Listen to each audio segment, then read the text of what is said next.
Welcome to 101 Sports. I'm your host, Connor DelPrete. Time really flies when you're watching the NBA season, and the 2015-2016 season is already a week old, and there's plenty to talk about so far. Seated next to me are NBA experts Thomas Hale, Chris Edwards, and Stephen A. Harris. For the next hour, we will tell you everything you need to know about the association. So let's start with some general questions. The NBA salary cap has risen by 11% this offseason, and next year it's going to be $90 million per team because of a new TV deal. So what does this mean for the NBA? Chris, I'll start with you. I think it's pretty simple. Teams are about to get paid, and players are about to get so much money. It's gonna be nasty. You're gonna see more big threes. You're gonna see maybe like a big four. Like you have like a couple superstars, and you have like star players like on your squad that can kind of give you a little bit of balance with your bench and whatnot. But so many teams are about to get money. The most important thing to look at it is that everyone's overpaying everyone right now. Exactly. Because if they're going to overpay them now, next year that's going to be nothing. Guys like Enes Kanter and Wesley Matthews are getting overpaid ridiculously because that would be $70 million chump change contracts just because the time next year that they would have signed them, this is just nothing. Yeah, I saw something that said players are projected to make $3 billion next year in counted for contracts, and ones that haven't been made yet, only 1.6 have been committed so far, which means that's another $1.4 billion next year alone just being dealt out. So it's just every player, their wallets are getting thicker. Exactly. It's going to be ridiculous. Exactly.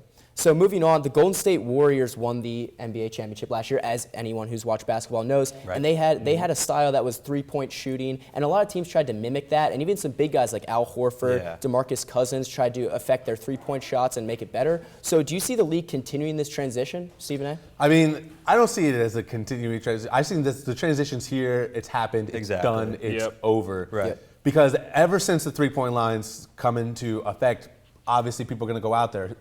And especially now that we're in this like sabermetric advanced stat type of era, the three-point shot has been valued as the most valuable shot to take. So if you're shooting three-point shots, that means by metric stats, you're shooting the most valuable shot. So everyone's going to work on it.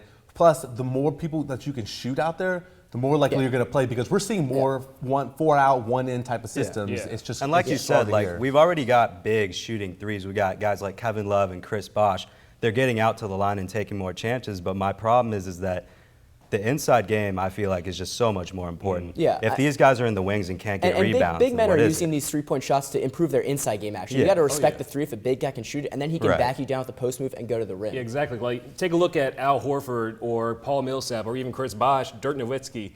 These are good examples of people who can actually shoot the three and also bang in the paint. Because as a power forward, as a center, your number one job is to get in the paint, bang, then get the rebound, try to get to the free throw line, and score in the paint. That's your primary objective. My only problem is that we're losing out on the true centers. The league was founded on guys like Bill Russell and Wilt Chamberlain banging in the paint. Stay down. Dirk Nowitzki and Chris Bosh, those guys are soft.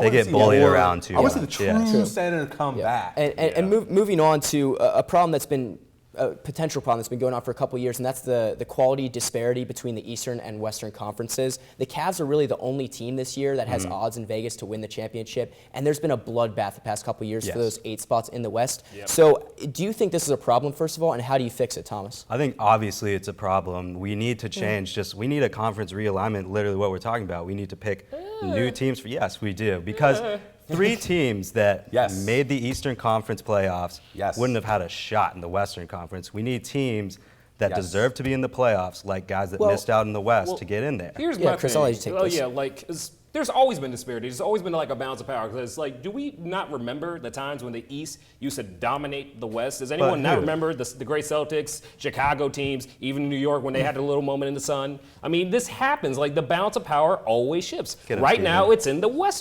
side, and eventually it'll come back. I don't want to confuse Eastern dominance with Michael Jordan dominance. Even when the Celtics were winning finals after finals after finals, it wasn't a cakewalk for them. They had to get through some tough opponents in the playoffs, and they had to get through a tough, when it was the Lakers going in and they had the St. Louis Hawks coming at them, it was tough for them. LeBron and co just coast through the Well, if you East. guys see this as a problem, the obvious answer is conference realignment, right? Yeah. But conference realignment isn't so easy. Literally, the best thing about the NBA is West Conference means teams from the West. East Conference means teams from the East. So if you already think an 82-game season is long enough, how hard is that extra travel schedule of going across the West Coast going to be?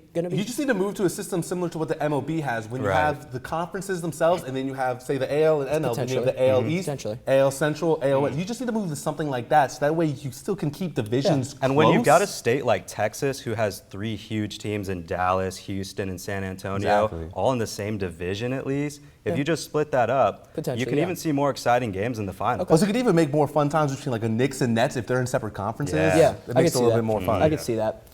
Well, now that we gave you the general answers you need to warm up, it's time to go deeper. This past week, Elon students, we went around and asked Elon students questions, and let's see how we did with these questions. Let's start with Thomas's question. So what are the big questions that Elon students have about this year's NBA season? Well, I went around campus to find out. For each of these questions, we'll go back to the studio where our experts will provide the answers. Do you think Stephen Curry will repeat his MVP? All right, Thomas, do you see Steph Curry's repeating his MVP?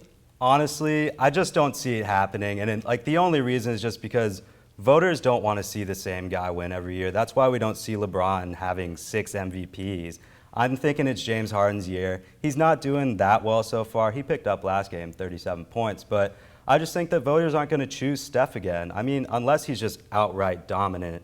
Obviously, if he's dropping 48, 53 points a game, he's going to win MVP. But James Harden's probably the most valuable player still to the Houston Rockets, to the league. He's just going to do so much more than Steph can this season, I feel like. Okay. Yeah. All right, good answer. All right, Chris, let's move on to your question.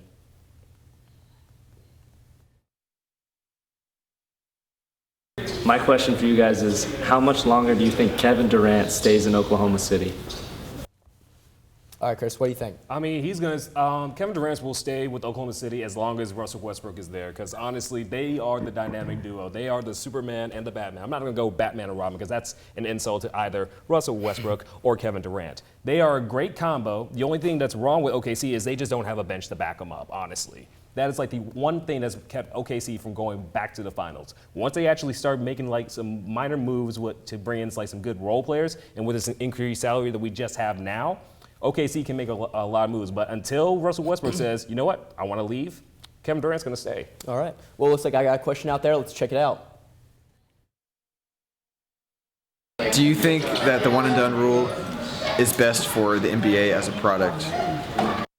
I think that the one and done rule may attract more college fans, because when you see the guys like Jahlil Okafor, D'Angelo Russell coming out of college, a lot of the fans that love them may come to watch the teams that they play for. But overall, the product of the NBA, I don't think it's benefited as much. These players are ready to play when they come right out of high school, but they have to go to college for a year where the game is a lot slower. We've seen the trends of college basketball slowing down, players not getting as many minutes, or maybe as many minutes in, but the scoring's been down, and then they transition to this NBA style where it's fast-paced, especially if you're in the Western Conference. So I think the product might be, a lot of players have more of a grace period where they have to adjust to the game in general. So, all right, and last question is for Stephen A. So how has basketball either brought people together or torn them apart in different cultural areas of the United States?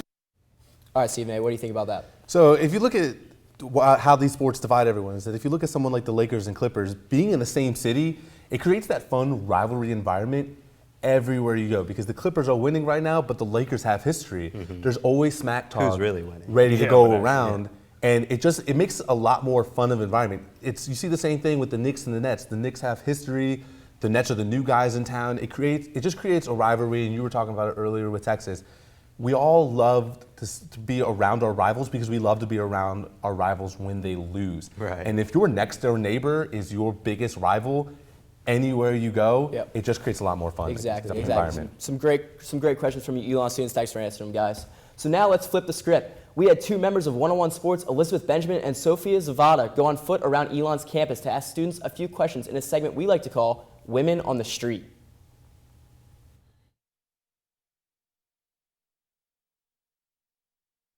How do you spell Kristaps Porzingis? CHRISTAPS.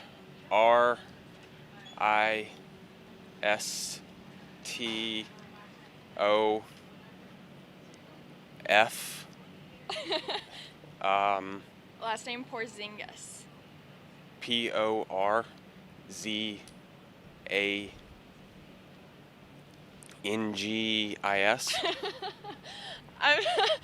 That was close enough. It's K-R-I-S-T-A-P-S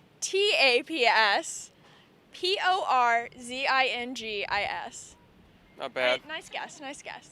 Our second question is, true or false, Charles Barkley said that the Los Angeles Sparks are a better team than the Lakers? I believe he would say something like that, so I would say true. That is correct. Who won the 2014-2015 Sixth Man of the Year award? Was it A, Lou Williams, B, Lamar Odom, C, Anthony Davis, or D, Andrew Wiggins? I forget his name. Oh, Lou Williams. Correct. What's the name of North Carolina's NBA team? The Charlotte Hornets. Ooh, that was right. Nice one. Who is the best-looking rookie in the NBA this year? Jahlil Okafor. Which NBA player do you think is the next to date a Kardashian? Oh my gosh. I'll say Paul George, just because that's the first one that came to my head. Nice answer. What school did the 2015 #1 NBA draft pick come from? A, Duke, B, Kentucky, C, UCLA, or D, Elon? I'd go with C. UCLA? Yeah. That is incorrect. He actually went to Kentucky. I did not know that. Do you guys think the Warriors are going to win the NBA championship this year, and why? I would say no. So I'm from Boston, and the Celtics are extremely improved this year, so I have the Celtics winning the championship over the Warriors in 6 games in Boston. It's a different answer. That's a bold move. Why is that I a don't know bold about move? that. I don't know about the Celtics. No? Who do you think? No. Warriors again? No. Maybe, I don't know. It's a tough one. You guys? I would just say Oklahoma City. I mean, they have all the pieces to beat them, and it's really hard to repeat. That's a good point. What about you? I'll say the Spurs. They just know how to win, and they added LaMarcus Aldridge. That's huge. So I'll go with the Spurs. Nice answers, all of you. Thank you for answering. Who is the most attractive rookie in the NBA right now? Best looking. I have no clue. Jahlil Okafor, I guess.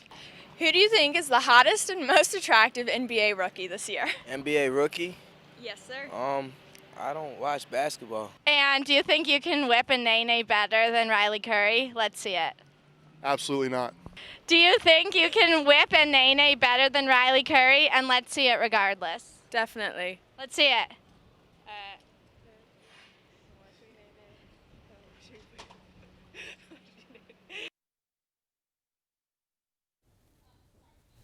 For all of you out there that love to find the best deals, the most bang for your buck, this segment is just for you. Our own DJ Koch and Harrison Savage compiled an NBA starting lineup consisting of the best bargain players in the league. Check this out.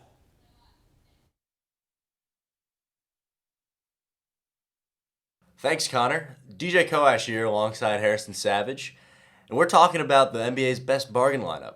So Harrison, which players do you think will give you the most bang for your buck? Well, DJ, I'm going to start off with the defending champs and say their leader, Steph Curry, is one of the best valued players in the NBA. He just won MVP of the Year honors, and he's only making $11.4 million this year. Meanwhile, you have Kobe Bryant making $24 million, and he'll probably end the season wearing a suit on the bench for the Lakers. He's one of the best sharpshooters in NBA history, and Golden State has him on an amazingly cheap deal. Expect Steph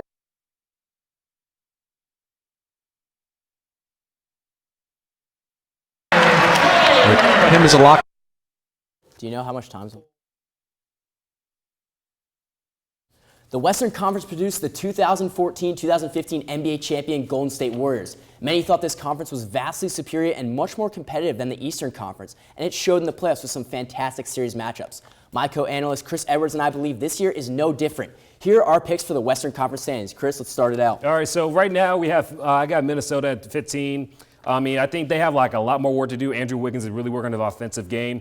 They're just going to struggle a little bit, but I think they'll get better in a couple years. I got the Lakers here at number 14. I know you want to say something about the Lakers. I think this is a huge year for the Lakers, but not in the terms of their win-loss record. It's in terms of development. Okay. Look, I see a lot of rookies on this team. I see Larry Nance Jr., D'Angelo Russell. I consider even Julius Randle a rookie, just because he only played 14 minutes last year. But a lot of the focus seems to be on Kobe Bryant in the last year of his max deal. It's going to be a test for these young players to get past the losing and the focus not being on them. If they can do that, though, they'll be good in a couple years. Oh, yeah, I totally agree with that. Then moving right along, we got Denver at number 13. I think that's fine because Emmanuel Mudiay, this is like the Mudiay saga. You already got the Manimal, Kenneth Faried in there. Exactly. It's just going to take some time to develop along with Gallinari.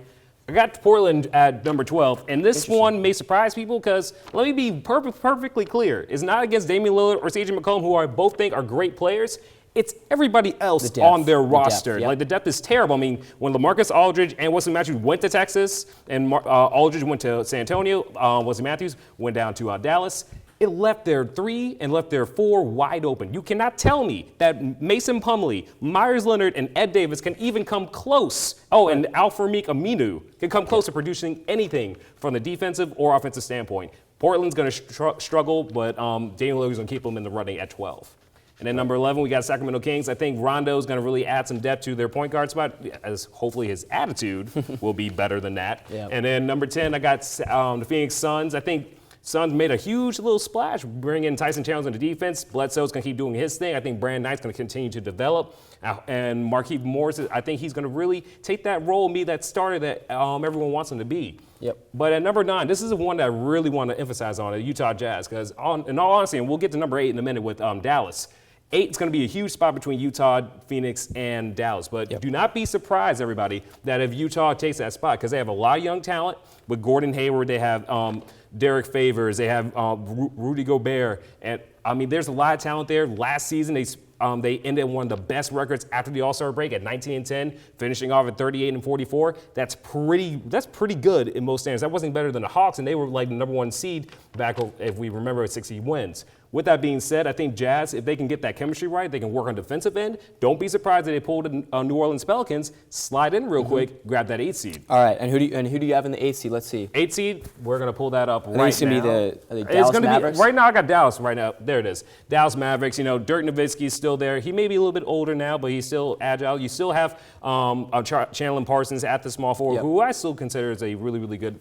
small forward as well, and Monta Ellis at the shooting guard. I think they'll do just enough to get the Dallas, but don't be surprised if Phoenix or Jazz take that spot. Right, and next we have New Orleans Pelicans at number 7. This is a team that moved up 1 spot from their previous playoff spot, but I think this team lives and dies by Anthony Davis, as everyone knows. Oh, yeah, I agree. If agree. Anthony Davis plays well, they could sneak up and surprise some teams. If he doesn't play well, they could be in a lottery position. I think one person that can actually kind of help that or alleviate that pressure is Drew Holiday. Once he actually comes back and be healthy, I think that can really help. Yep, and next we have the Memphis Grizzlies. Look, the Memphis Grizzlies, they just haven't done enough for me. They haven't done enough in the offseason. They haven't shown enough improvement for me to just put them in the 6th spot, especially in such a competitive Western Conference. Yeah, I totally agree. They do a lot of ground and pound. I mean, they have the best front court duo in Marc Gasol and Zach Randolph, and Mike Conley's a really underrated guard, but they always lack score ever since trading away Rudy Gay. It's all dependent on Jeff Green now. He hasn't done enough so far. Yep, and next we have your Los Angeles Clippers. Yep, and honestly, there's no more excuses for the LA Clips other than that terrible logo and those terrible uniforms. My goodness. Yep. But anyway, you still have your starting 5 intact. You still have Lob City intact. You have a pretty deep bench, honestly. You bring in Josh Smith, who is a really good bench player, as you saw with the Houston Rockets. Jamal Crawford's still there. Size is kind of an issue because you have Josh Smith, who's only 6'9". Their center is Cole Aldridge. He's at 6'11". That's it for their big players. But if they don't make a move to at least get to the Western Conference Finals, it's going to look real bad on Doc Rivers. It's going to look even badder with Chris Paul, DeAndre Jordan, who had just a big hellfire with Dallas Mavericks.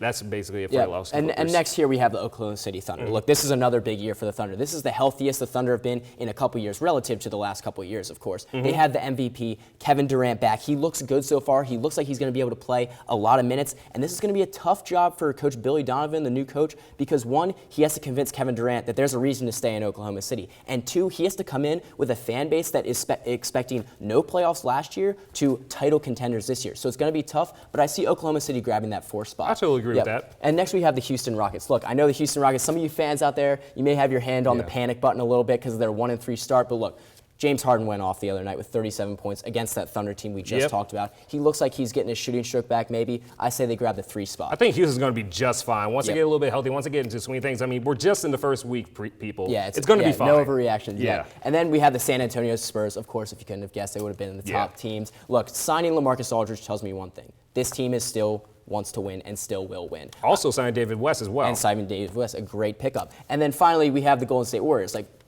Nothing's changed. Nothing's changed to one of the greatest statistical seasons in the history of a team. All their players are coming back. Steph Curry is already showing that he is a superstar in this league this year and serious candidate for the MVP. So there's your Western Conference. There we go. Now that we've given you our picks for the Western Conference, Chris and I have something special for you. Check out our bold predictions for the West, as well as some players to watch this season.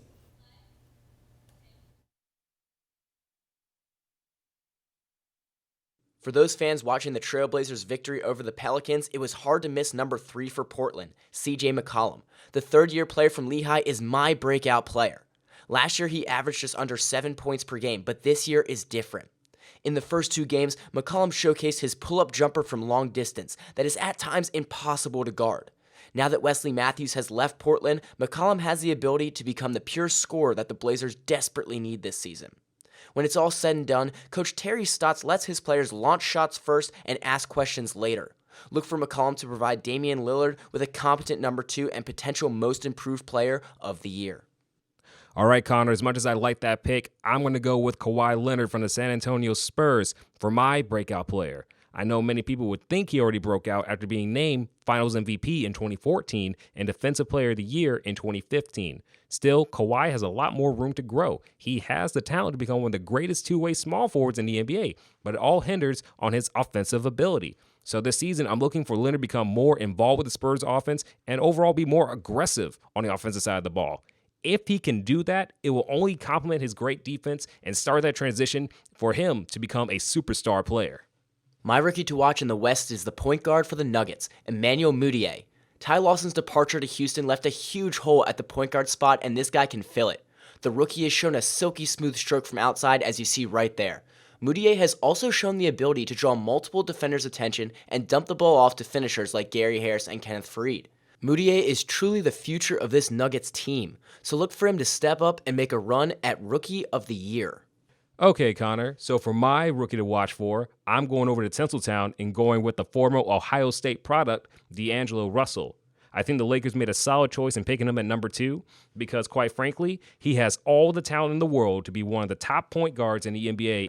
He has great ball handling skills, high NBA IQ, he can create his own shot, and he has great passing ability.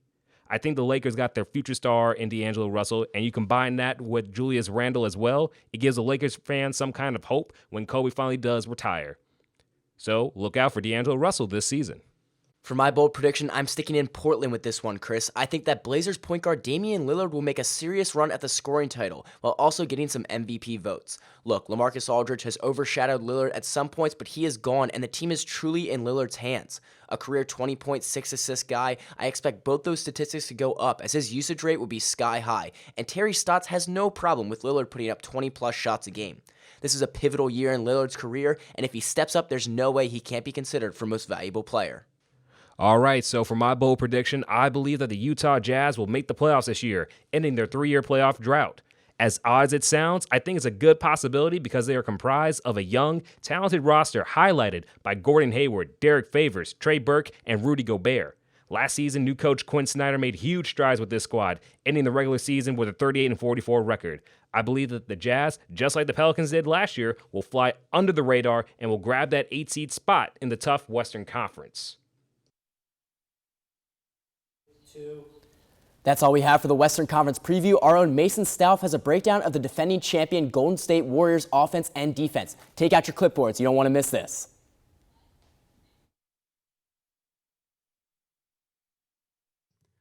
Thanks, Connor. Coming off their first NBA title since 1975, the Golden State Warriors are primed to contend for the crown yet again. MVP Stephen Curry, Klay Thompson, and Draymond Green lead a largely unchanged Warriors lineup into the new season. Therefore, their run-and-gun style of play will continue to dazzle. One of the keys to the Warriors' offensive game that averaged a league-leading 110 points per game last season is their great court awareness. Curry sees the court unlike any other player in the NBA, and with versatile big men like Andrew Bogut, who can pass as well as score, the Warriors will eventually find a hole in the defense and exploit it every single time. Another key to the Warriors' game is the fast break. After nearly every defensive stop, someone will leak out and race down court. The Warriors will push the ball every time, looking for the open man and easy points. Teams without good transition defense will get torn to shreds, watching Andre Iguodala slam home a dunk or Steph Curry or Klay Thompson knock down an easy three in transition. In addition, the Warriors have one of the best benches in the NBA, with Iguodala, Sean Livingston, Leandro Barbosa, Festus Ezeli, Jason Thompson, and Mo Spates ready whenever called upon. This allows the Warriors to rest their stars, Curry, Thompson, and Green, as needed, without fear of losing leads or games as a result. In addition, if any of the first-team players get hurt, the Warriors have reserves who are ready to fill in and who have shown they can perform. Finally, it helps to have the reigning MVP on your team. In the first 3 games of the season, Steph Curry has averaged 39 points per game, 7 assists, 6 rebounds, and 2 steals, with a 24-point quarter in the first game of the season and a 28-point quarter in the third, along with 17 made three-pointers. When the offense breaks down or the Warriors just need someone to make a play, everyone just sits back and watches the magician at work. On the other side of the ball, the Warriors' defense is incredibly strong. As a result of having such a high-powered offense, the Warriors' defense goes largely unnoticed. However, it is important to talk about how Golden State had one of the league's best defenses last year. Teams shot an NBA worst 42.8% against Golden State last year. Draymond Green, the runner-up in last year's Defensive Player of the Year voting, looks to build on his 12.8 board 1 steal season. With Green, Andrew Bogut, and the incredibly quick feet and hands of the Warriors guards, Golden State looks to once again dominate on both ends of the floor. While Las Vegas picks Cleveland as the favorites to win the NBA title next June, it's clear that the road to the championship goes through Steph Curry and Golden State. Now, back to the studio.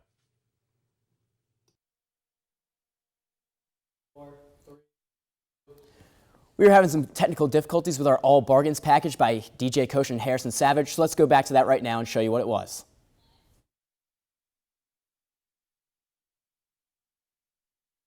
Thanks, Connor. DJ Koch here alongside Harrison Savage, and we're talking about the NBA's best bargain lineup. So, Harrison, which players do you think will give you the most bang for your buck?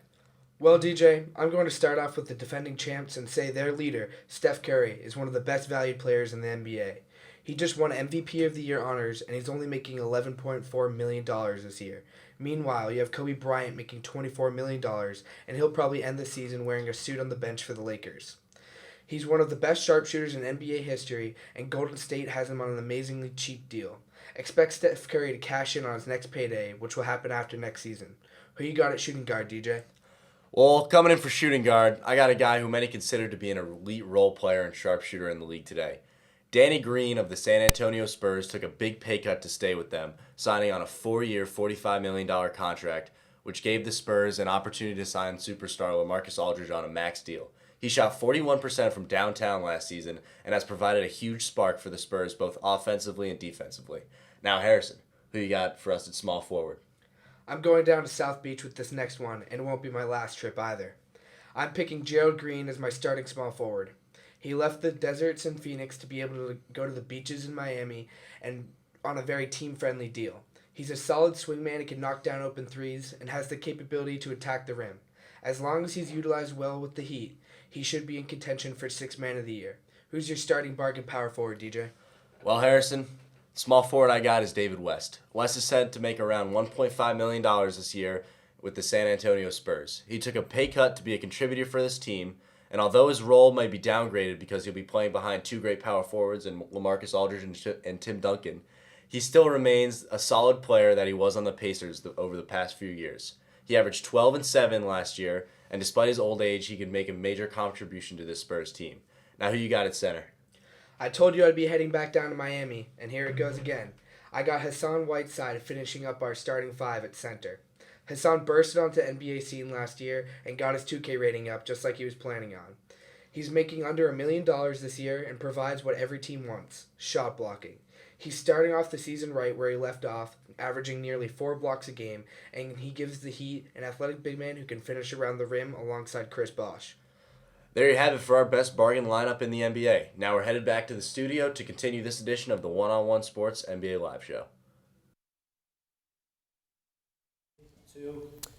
Untimely injuries and crowded lineups can make or break a team's season. So let's discuss some of these current lineup decisions that teams face. First with the Boston Celtics. They have a boatload of guys that can play the 4 and 5. Brad Stevens has always struggled with putting the same lineup, or a consistent lineup at least, out there each night. So if you were Brad Stevens, who would you put at the 4 or 5, Stephen A? Well, I think unfortunately for that team, they just don't have a lot of people who are really capable of playing the 5, unfortunately. They either have height or they have weight, but they don't have either. I think they should start Jaron Sellinger at the 4 and put Kelly Olynyk at the 5 when eventually he comes back, just because Olynyk has the height and potential to learn how to be a rim protector, and Jared Sellinger has the most experience of any of those big men on that team. So I just think their combination just kind of makes the most sense. I have that same exact layout. Sellinger spent this last summer working out with John Lucas on conditioning, because there were a lot of critics that said he wasn't in shape enough. So I think it's time to give him minutes. And Kelly Olynyk's just a workhorse. He's a guy that can spread the floor and shoot 35% from downtown. I think that's the best combo right now, but obviously it could change. Personally, I disagree with you there, just because I like Sellinger, and when he plays well, he plays really well. So I definitely think we should keep him. I've just never seen Olynyk. I don't really think he's going to do all that. They've got Amir Johnson, and Amir Johnson averages more rebounds than Olynyk, and I think that if he can bring that to the Celtics, they can be more aggressive as a duo, Sellinger and Johnson, rather than Sellinger and Olynyk, who just don't intimidate teams. I'm going to take the best of both worlds with everybody. Okay. So I'm going to go Amir Johnson at the power forward and get Kelly Olynyk at the 5, because I agree with Stephen A. of having Kelly Olynyk at the 5. I think he has the most experience there with Brad Stevens in the squad. Amir Johnson has actually done pretty well. He actually has a higher PER than Jared Sellinger right now. I mean, do I think Jared Sellinger is a good talent? Absolutely, but right now, Amir Johnson, I think he can bang a little bit more in the paint. He can also shoot the 3 just as well as Sellinger, maybe just a little bit better. He's just got more talent. Just a bit more talent. At the end of the day, I think you want Johnson and you want Olynyk as your 4 and 5, but that's just me. All right, well, moving more locally here to North Carolina, the Charlotte Hornets, our very own. They have 3 of their 5 positions filled up so far, but the small forward position, Michael Kidd-Gilchrist's injury leaves that spot open, and also the power forward position has numerous options. So, Chris, let's start with you. Who would you put at those 2 spots? Okay, so for the 3, I would like to move Nick Batum and put him at the 3 and have Marvin Williams at the 4. Marvin Williams has a lot of experience playing at the 4 as well as the 3. I think he does enough to get in the paint, but he can also spread it out as well. Nick Batum, to me, has always been a good shooter, always been like a wing / guard kind of player. I say you put him there at the 3 position, because Charlotte desperately needs scoring. I think Nick Batum can do that. See, I don't completely disagree with that, but I think that Cody Zeller should be playing the 4. My problem with Marvin Williams is that he was brought in to Charlotte to be a 3-point shooter, and he's just struggled from 3-point shooting. His numbers have gone down year after year. He shot under 30% last year, and he's just struggling in that system. So I think Nick Batum should be playing the 3 because he's just a do-it-all player. Exactly. And I think Cody Zeller should be playing the 4 because, again, he has the most experience on that team, the most experience in that system, and he has height on his side and has a more consistent And I agree with shot. you exactly there. I love Nick Batum. Like you said, he's an all-around player, stat sheet stuffer. He just does it all. And I think he can add that scoring option that the Hornets do need right now. And I think he could add something to the team in general that they were just missing the past couple seasons. But I also agree Cody Zeller should start.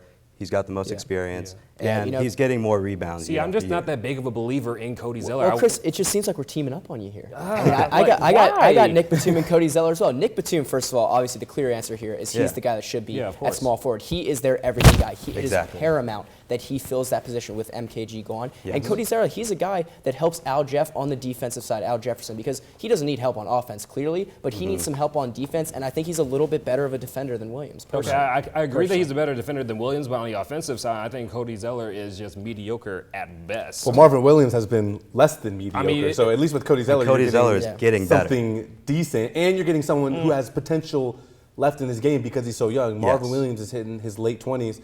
So he doesn't really have much growth left. Cody Zeller, he's in his early 20s. He could be their future. Time. Right. Yeah, all right, so moving to the Western Conference now, the Minnesota Timberwolves, how me and Chris just talked about how they'd be in last place at the end of this year. So they opened the season Wednesday night against the Los Angeles Lakers. They had Kevin Garnett and Tayshaun Prince in that starting lineup, where Andrew Wiggins got a lot of time with the second team. So when a lot of players get healthier, do you see them changing this lineup at all? Thomas, let's start with you. I think they're going to completely change it. I want them to take out Tayshaun Prince. I think they should move Wiggins to the 3 because I do think that he can play the 3. He's athletic enough for sure. And I think they should put Kevin Martin at the 2 and leave Kevin Garnett in.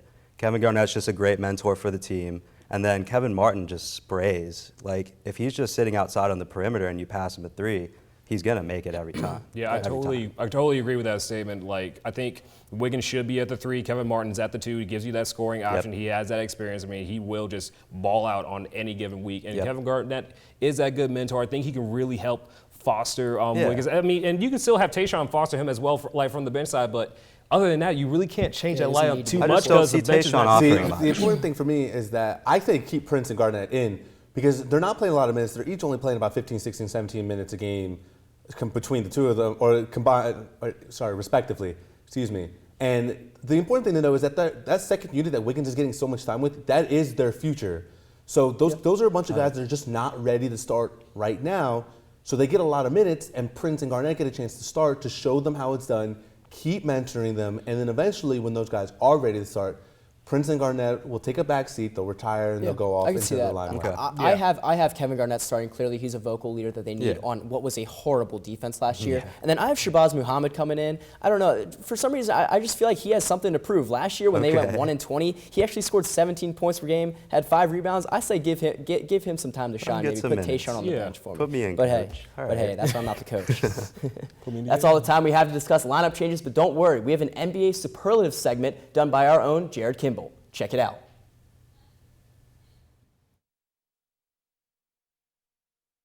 Thanks, Connor. Every year the NBA hands out awards like Most Improved Player or Sixth Man of the Year. We at 101 Sports are here to hand out our very own superlatives for a select group of players. First up in our NBA superlatives is Orlando Magic starting point guard Elfrid Payton. He was voted long-lost brother of the weekend. Next up, Kyle Korver, shooting guard of the Atlanta Hawks. He was voted most likely to be a Calvin Klein mannequin. Now we have point guard for the Indiana Pacers, George Hill. He made an interesting hair choice this offseason, which won him the award, most likely to be Justin Timberlake in an NSYNC cover band. Up next from the measly 76ers, Nerlens Noel, their starting center. He was voted most likely to always respond with, "I promise, it's for medicinal purposes." Seth Curry of the Sacramento Kings comes in next for NBA superlatives. He was voted most likely to always get the question, "Wait, so you got to live with Steph and Dell?"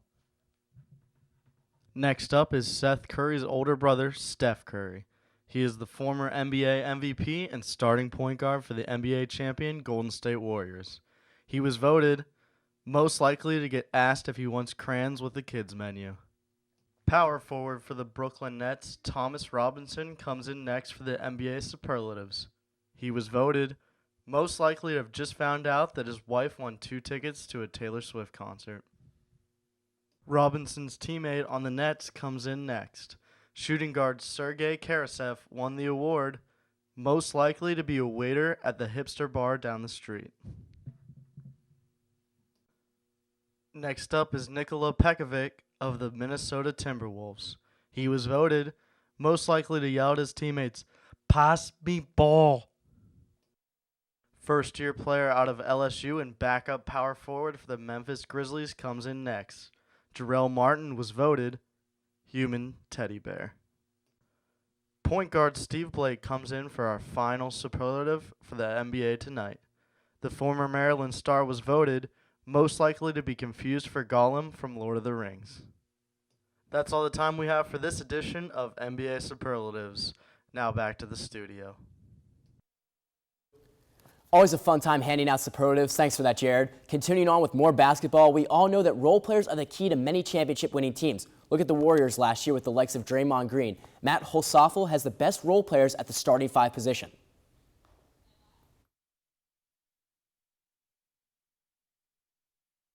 Thanks, Connor. I'm joined with Matt and Dave. We're talking about the best role players of the NBA. Matt, who do you got for point guard? Point guard, I go to Memphis, Mike Conley Jr. He puts up phenomenal numbers in points and assists, and he can fly under the radar in the shadow of Marc Gasol and Zach Randolph. He's one of the most underrated players in the NBA. A lot of people say he's one of the best players in NBA history to never make an All-Star game. I think we can see that change this year, though. Very true, Matt. Dave, who do you got for shooting guard? As shooting guard, I'm going to have to go with the best part of Iggy Azalea's life, Nick Swaggy P. Young. Last year, he shined in Kobe Bryant's absence. And this year, with first-round draft pick D'Angelo Russell coming in and Kobe Bryant returning from his shoulder injury, Swaggy P is going to have to step out of the spotlight. But with the amount of swagger and the amount of talent that we saw out of him last year, I have no doubt that he's going to keep making solid contributions for the Los Angeles Lakers. Excited to see what he has to offer. Matt, who do you got for small forward? Small forward, I go to defending champions Golden State Warriors and Draymond Green. On defense, he's phenomenal. Blocks, steals, lockdown defense. Oftentimes they put him on the other team's best player. On offense, he can shoot the 3, stretch the floor, play the big 3 or the small 4. He can take the spotlight off of Steph Curry and Klay Thompson, which they will need this year after they led them to a championship last year. Look for them to make a deep run in the playoffs again. I agree with you on that one. Dave, power forward. Power forward, I'm going to have to go with the man, the myth, the manimal, Kenneth Faried out of Morehead State University. Since he came into the league in 2011, he's been the model of consistency at power forward. Averaging 12 points per game and 10 rebounds, he's done everything his team could ask of him. Even though he won't be the focal point of the Denver Nuggets offense, he will make contributions on both sides of the ball and will help the Nuggets in ways that we haven't seen these past few years.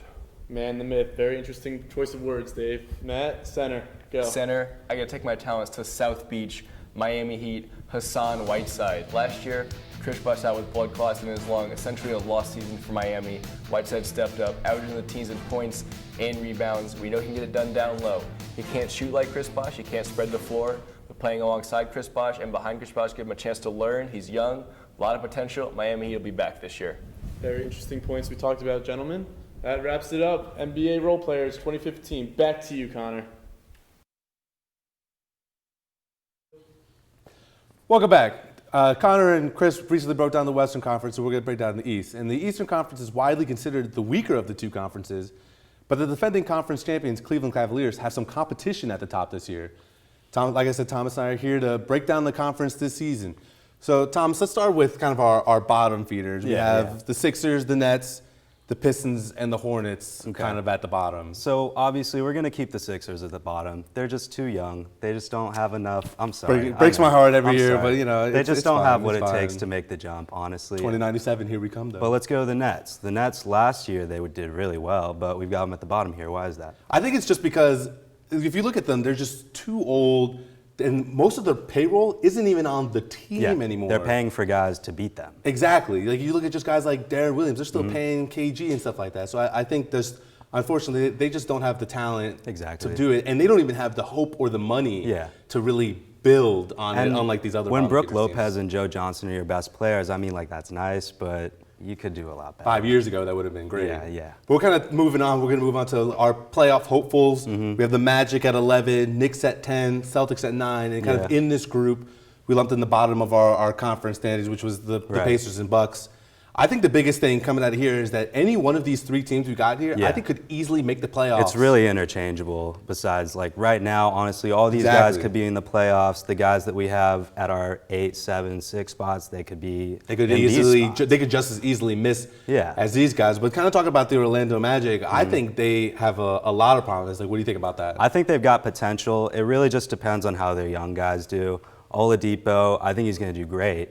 But it depends how great. And then Aaron Gordon, if he can make the leap from just kind of like the backup power forward guy to being a really strong presence in the paint, I think this year the Magic are going to go a lot further. Exactly. I mean, we saw the double overtime win against the Thunder, a team a lot of people have as a winner of the finals. OKC would have swept them, but and it wouldn't have even been close. But Depot and Elfrid Payton, they were looking pretty good. But kind of moving on to the bottom of our our standings here in a minute. We had, like I said, we had the Bucks and the Pacers 7 and 8 respectively. Again, I think those guys could just as easily miss the playoffs, just as easily. It's just all about the regular season, just who does well during when, who goes on losing streaks. The Pacers, they got their guys back, and you've got Monte Ellis now. That's a great scoring option, but will they perform well? The important thing to think about a team like the Bucks is that teams that usually make huge jumps like that, the following year they do much worse, and because they're just rescinding back to the mean. Yep. Unfortunately, though, with the Bucks, or fortunately for the Bucks, unfortunately for the rest of the conference, them rescinding back to the mean still could mean a playoff seed just because I just said earlier, the East is just it's so weak. But kind of moving on, we see the rest of our standings here. Talking about our conference hopefuls. Sorry for the bottom. We have the Wizards, Raptors, and Hawks. These are the guys we think that could contend for the finals, but in no way are kind of locked. And honestly, like the Wizards and the Raptors, they're always in that 5-6 area. They just interchange every year. I'm not really worried about them making any huge leaps or huge drops. I think they're going to stay right around there. Exactly. But with the Hawks, obviously they're not going to be number one again. You lost Amari Carroll, and then you got Tiago Splitter in there now. You don't have as much offense. And everyone's just a year older. Exactly. And now that the Heat have just revamped their lineup, the Hawks just aren't going to contend as well as they did last year. Exactly. I just think, again, everyone's a year older. They lost their defensive guy. Korver's just another year older. He's going to be 34 this year. Horford's going to be in his 30s. And like you said, rescinding back to the mean. The Hawks took that giant leap last season. Huge jump, another 25-game ridiculous jump. This season, they're not going to back to mean. And again, that doesn't mean that they're going to go back to being that 500 team they were 2 years ago. But they're looking at maybe being a 44 or 45 win team, and that's usually good enough for a top 4 seed, but not really enough going on. But our last group, these are the teams that we think have a legit shot to make the finals. Right. We have the Heat at 3, the Cavs at 2, and the Bulls at 1. I kind of want to focus on why we have the Bulls at 1 and not the Cavs. I know the Cavs are really the everyone's like the Cavs are there. And everyone's chasing them. But I think the reason they make the 2 is LeBron's going to take more games off. They're going to take a back seat in the regular season. Because again, LeBron's going to be 20, or he's going to be 31 in they don't want to December. Play as much. Right, they're going to let him rest, save him for the playoffs. Be healthy for the playoffs. They're going to let Irving come back slow. Right. And I think Chicago's got something to prove. Exactly. They always play hard. Yeah. And the Cavs, LeBron knows what it takes to win as a 2 seed. Exactly. So he doesn't need the They're not trying to get the number 1 seed. They just want to make it to the playoffs. Meanwhile, the Bulls always come in with a chip on their shoulder, especially against LeBron when he was in Miami. And everyone sees them as just like the team that they're going to do really well, but they're never going to win. And so now that you got Jimmy Butler playing nearly at superstar levels, Derrick Rose, hopefully his knees actually hold up this year. But he's learning how to play a less explosive role as he's usually used to. Exactly. So once they get that incorporated and with the new coaching turning to a more offensive year, they could have a much better season. The one thing that I think that's just working against them is that benching of Jakeem Noah. But speaking of that benching of Jakeem Noah, that kind of leads us to a little bit of bold predictions and our players to watch for the Eastern Conference. Take a look.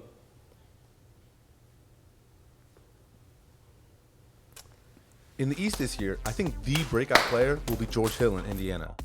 This guy is exactly what they need as they transition to their more small ball system. He has the versatility to run or be a spot shooter, and he can play either guard position.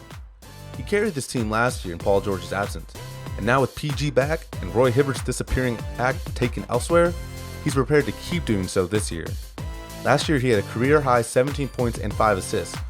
So keep an eye out for George Hill because he's ready to take advantage of a weak East and become a future star in this league. My breakout player will be Bradley Beal from our nation's capital. He's only improved since joining the association back in 2012. His field goal percentage and three-point percentage is climbing, as is his overall production. With turnover at the 3 and Nene and Gortat only getting older, Beal will be asked to step up as a scorer this year. John Wall will be looking for him as he will be one of the main scorers for the Wizards. Wall may still be the man out there, but the defenses know that, so Beal will be open more and more for some flashy passes from his point guard. Don't be surprised if Beal is one of the top scorers in the East this season. My rookie to watch is Jahlil Okafor coming out of Philadelphia. This is just a giant man who will come with giant storylines and giant stat lines to match.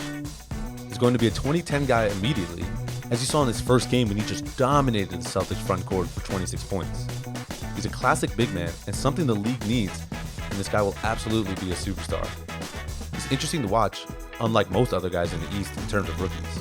He's big, he's mean, and has his 295-pound shoulders that's carried this Philadelphia squad. I definitely agree. Jaleel is really the only notable rookie to pay attention to this season. He's going to be one of their main scorers, and as a dominant force in the paint, he will bully his way through everyone. Most other rookies are on teams trying to win, but since Philly isn't worried about that, he'll get a lot of minutes and will only get better as the year progresses. Okafor will definitely put his giant hands to work as he pulls down boards on his way to a double-double. Speaking of classic big men, let's swing over to Chicago, where I'm prepared to say this team will regret benching Joakim Noah. I know Mirotic's offensive game matches where the NBA is going a little bit more, but Joakim Noah is definitely more of what the Bulls need. He's the guy you want in there when it's gut check time.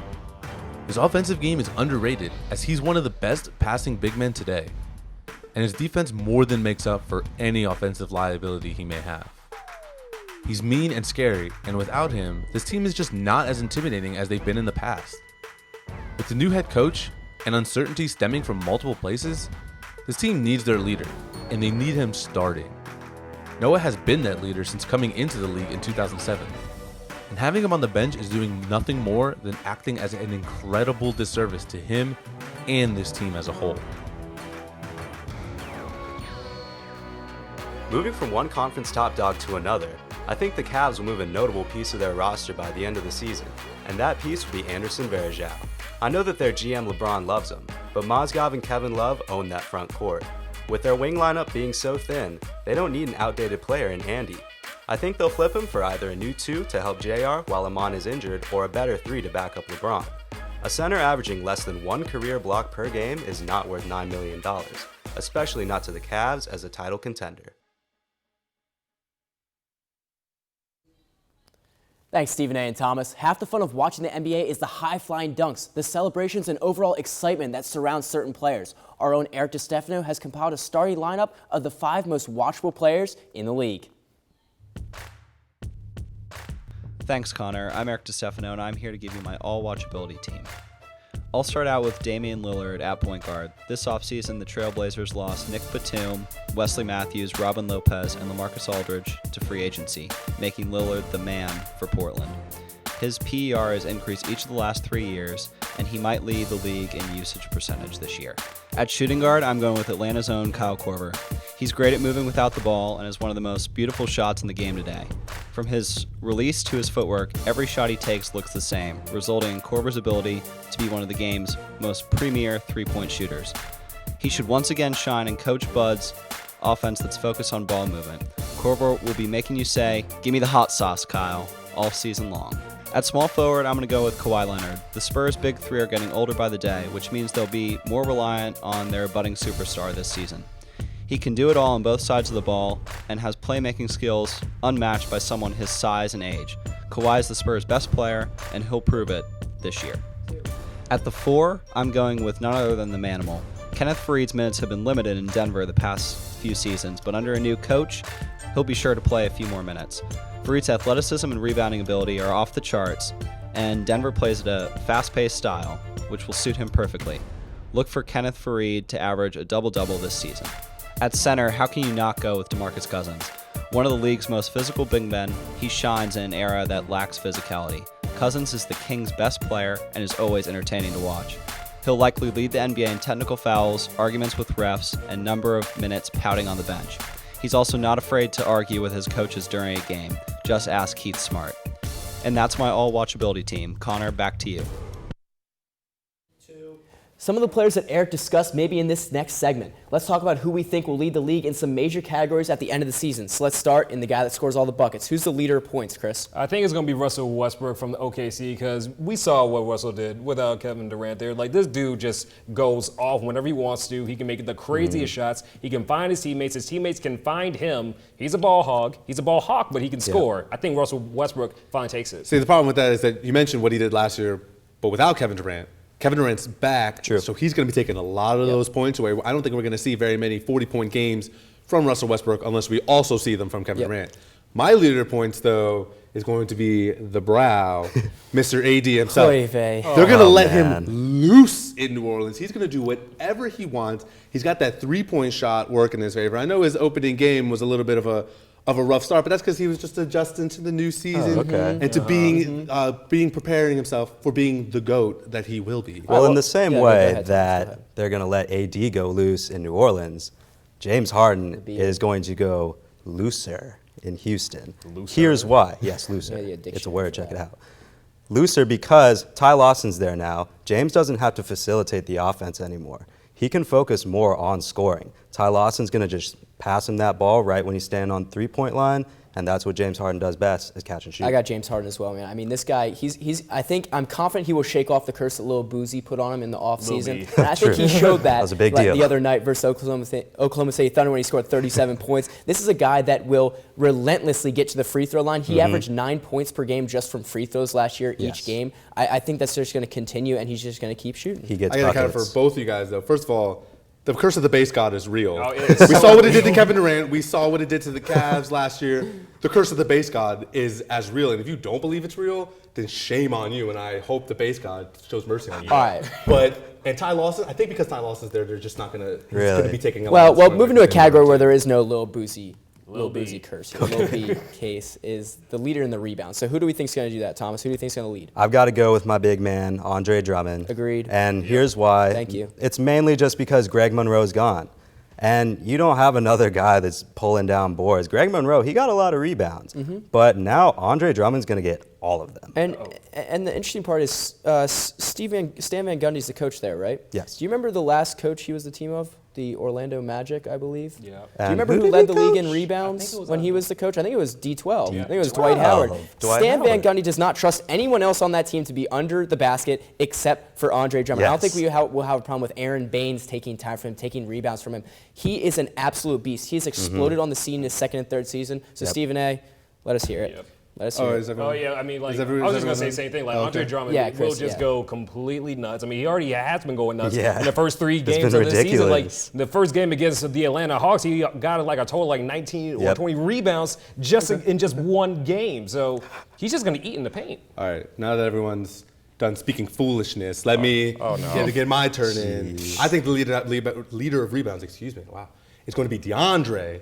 And the reason I say that is because Andre Drummond's numbers are just not sustainable, and DeAndre has been killing the rebound game forever. Why aren't they sustainable? Because he's going to rescind back to the mean. He's just going to rescind back to the mean. This is in calculus class. And that's all he does. All right, fine. Well, let's go from rebounds to assists here. Who do you think is going to lead, Stephen A.? Let's go back to you again. I think it's going to be Jay Wall, the originator of the dance. I think he's going to bring it back, and he's just going to be throwing the ball everywhere. He's going to pace the league in assists just because he's got Beal out there, Porter starting there, Nene or Tyler still there. I think he's finally ready to take that next step into superstardom and pace the league in assists. The Wizards had sucked for so long, and they just piled up good players like Otto Porter, Brad Beal. They're all coming into fruition now, and John Wall has a bunch of guys to pass to now. The pick and roll with Marcin Gortat is going to be amazing. I think he's going to lead the league. But at the same time, let us not forget about Lob City and Chris Paul, because I think he can actually have some good competition, to have a competition with John Wall, because you still have Blake Griffin, you got DeAndre Jordan, you have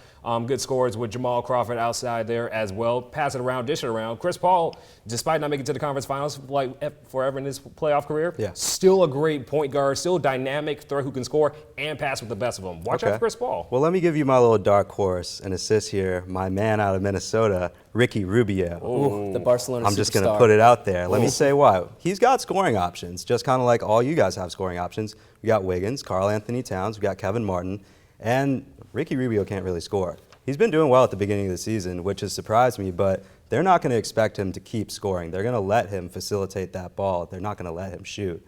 So he's going to pass the ball as much as possible, rack up those assists. All right. Well, just so we have a little more time to talk about our champions, let's go right to the MVP award here, the one that people have been waiting for. So, Chris, who is your most valuable player? I think you got to go with the king, the man, LeBron James from the Cleveland Cavaliers, because honestly, what he did last year with the Cleveland Cavaliers, with all the injuries that he had to deal with Kevin Love and with Kyrie Irving, that's impressive in itself. They're off to a great season right now. I think LeBron's going to play with an even bigger chip on his shoulder because he was so close to getting that NBA Finals again. Yeah. So just watch out for LeBron James. I don't care if he's in his 30s. I think he can win it. I didn't realize the ghost of Preston Willett was still here, the biggest LeBron homer here. My MVP is, I said him with points, Anthony Davis. He was my Defensive Player of the Year pick. He's my points leader because, again, he's just going to go off. He's putting the entire city of New Orleans on his back, and he's just going to have insane numbers, and I think that finally gets him. He's going to be the MVP and be a young MVP for many to come. Connor, take it away, please. Right. I'm going with the man, the myth, the legend. He's coming back. Kevin Durant. I got Kevin Durant, all right? The key here is value, most valuable player. We saw what Oklahoma City was like without Kevin Durant. It wasn't great. It wasn't great. Let's just be honest. Yeah. Kevin Durant's back. He looks great. He's made comments. He's going to play a lot. They're going to let him loose. He is playing with a chip on his shoulder for a new contract. That's what it is. Okay. Well, I think that now that it's my turn, I'm going to go with my man, the beard, James Harden. He's going to come out in the same way. He's got a chip on his shoulder. He was this close to getting the MVP. Houston as a team is mad. They want to win. He's going to score buckets. He's going to do well. We got our awards, and now let's go through the thing everyone's been waiting for. I need one sentence from each of you. Your NBA champ and why. Chris, let's start with you. Spurs. LaMarcus Aldridge is going to go ham. Gotcha. Yep. Stephen A. 2 words. Cavaliers, LeBron. I'm backpacking on that. Cavaliers, LeBron. Go. Clippers, their roster is too incredible. Interesting. Yeah. I think Cavs personally. Unfortunately, that's all the time we have for this live 2015-2016 NBA season discussion. A huge thanks goes out to everyone who helped in the process of making this happen and our talent seated next to me who spent hours preparing for this. What we just did is something that everyone at 101 Sports is very passionate about, producing live television content and sports content for that matter. It was our absolute pleasure providing you with everything you need to know about the association this season. Please, if you missed anything or want to check out our weekly show and webcast, check us out on YouTube at youtube.com/101sports and like us on Facebook, Twitter, and Instagram at 101sports. For everyone here at 101, thanks for tuning in, and as always, whose side are you on?